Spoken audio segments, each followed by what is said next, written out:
Teoría de flujo centrífugo no compensado. Sobre la expansión cósmica acelerada.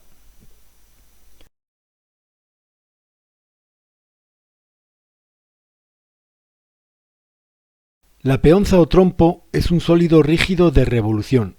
Significa que en su rotación intrínseca sobre su eje principal, sus ligaduras intermoleculares son suficientes para retener sus partículas manteniendo la distancia al eje de rotación. Es decir, las ligaduras intermoleculares compensan los flujos de aceleración centrífuga. El torno proporciona a la pieza de madera una rotación intrínseca. Todas sus moléculas mantienen la distancia al eje principal de rotación. El operador del torno destruye algunas ligaduras intermoleculares en la parte externa del sólido. El flujo de aceleración centrífuga continúa actuando sobre ellas, pero ahora sin esas ligaduras. Consecuentemente, las partículas son desprendidas del dominio rotacional, perdiendo el momento angular que tenían cuando formaban parte del mismo, por lo que salen del campo de aceleración y pasan a tener un movimiento puramente inercial, rectilíneo, distanciándose del eje de rotación.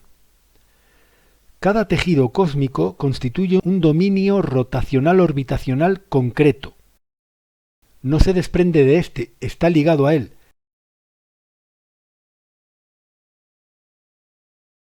Pero, a diferencia del sólido rígido de revolución, sus ligaduras del tejido no son tan consistentes.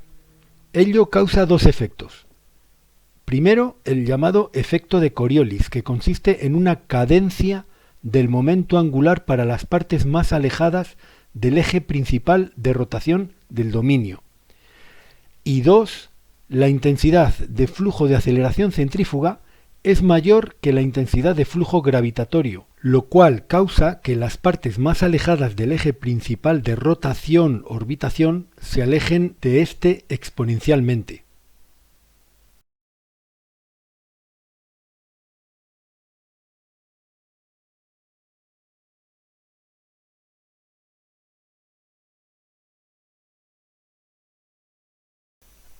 En atención a la teoría de interacciones dinámicas, nos hallamos en un espacio cósmico en el cual todo sistema considerable como aislado rota y por ende orbita, indiferentemente de los tamaños a estudio.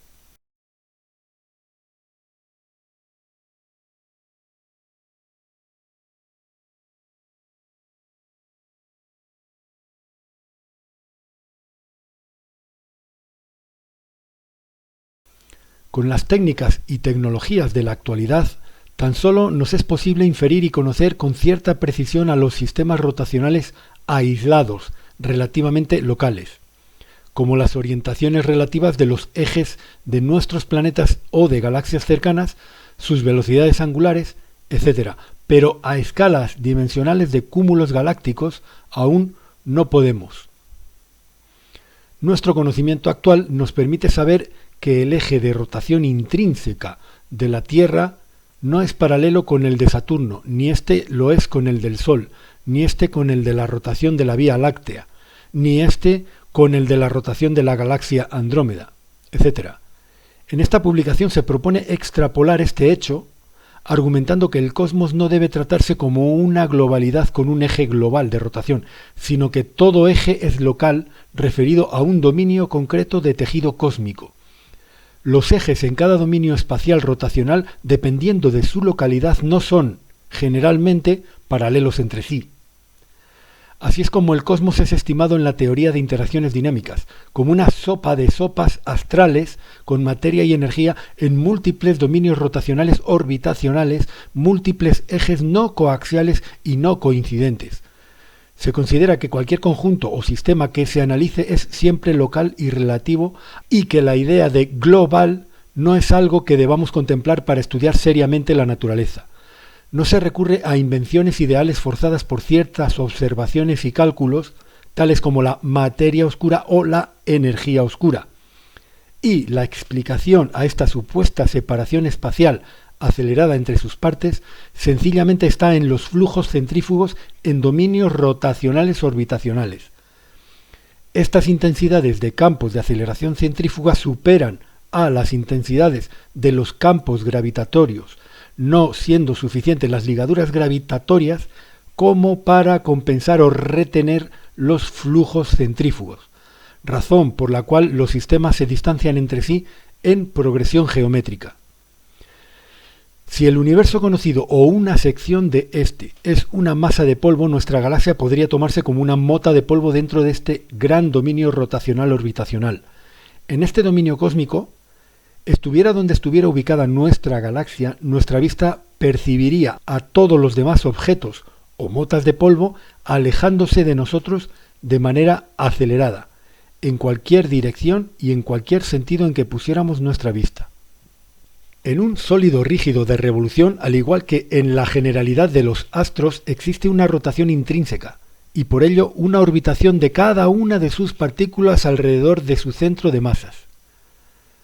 Las interacciones intermoleculares que constituyen este tipo de sistemas compensan el valor de la intensidad de campo de aceleración normal, centrípeta, manteniendo el mismo valor pero en sentido opuesto a su intensidad de campo de aceleración centrífuga, reteniendo cada partícula con una distancia constante desde el eje de rotación del sistema. A diferencia de un sólido rígido, el universo conocido carece de ligaduras suficientemente rígidas entre sus partes. La intensidad de campo de aceleración normal sucumbe respecto a la centrífuga. El resultado lógico de esto vendría a ser que las partes o sistemas con ligaduras no rígidas orbitan distanciándose desde sus propios ejes extrínsecos de rotación o ejes orbitacionales. Cada galaxia del universo dista su propia distancia hasta un eje extrínseco de rotación, el cual es común no solo a cúmulos de galaxias, sino a dominios rotacionales orbitacionales del cosmos. Siendo r la distancia del centro de una galaxia concreta hacia su eje extrínseco de orbitación, esta r crece en el tiempo de forma rectilínea, siendo su tasa de crecimiento la constante omega cuadrado, que es la velocidad angular al cuadrado, la cual es la misma para todas y cada una de las partes incluidas en un mismo dominio orbitacional concreto. Esto implica que cada posición de cada partícula del tejido cósmico dentro de ese dominio se distancia respecto de cualquier otra y no de manera rectilínea, sino exponencial, aceleradamente en nuestro tiempo local de observación. Lo expuesto es, pues, una alternativa lógica a la propuesta de la existencia de energía oscura, porque el distanciamiento exponencial podría ser naturalmente causado por una descompensación entre la intensidad de campo de aceleración centrípeta y la intensidad de campo de aceleración centrífuga. En definitiva, la presente conjetura propone una explicación arrolladoramente simple al respecto de la separación acelerada entre galaxias y cúmulos de estas, y podría explicar al menos parte de observaciones y experimentos datados hasta la fecha.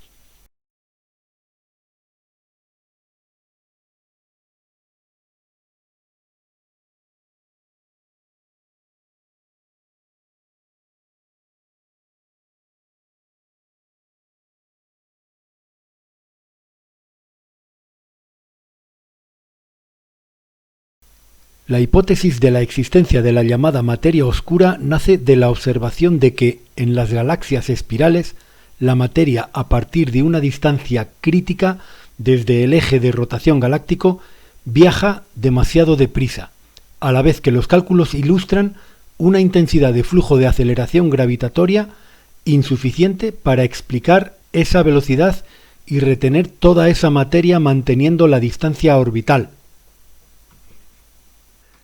Sin embargo, la hipótesis que se plantea aquí es que toda galaxia espiral es una galaxia joven, y unos cuantos miles de millones de años serán suficientes para que toda la materia distante del centro de masas de la Vía Láctea quede fuera de la influencia gravitatoria de la galaxia.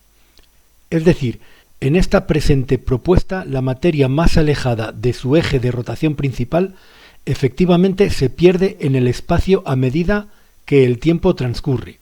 O lo que es lo mismo, la intensidad de campo de aceleración centrífuga no es compensada por la del campo gravitatorio, y el destino de toda galaxia espiral es una galaxia en forma de disco más o menos homogéneo y compacto. Por otro lado, siguiendo una lógica formal y una evidencia del despliegue acelerado del tejido espacial, se propone otra hipótesis. Este despliegue no es causado por una energía oscura, sino por campos centrífugos de dominios rotacionales orbitacionales. Las intensidades de flujo de aceleración centrífuga superan a las intensidades de ligaduras por los flujos gravitacionales, no siendo éstas suficientes como para compensar el flujo centrífugo, razón por la cual materia bariónica y exótica, energía, espacio y tiempo se extiende en progresión geométrica respecto a nuestro tiempo aparente.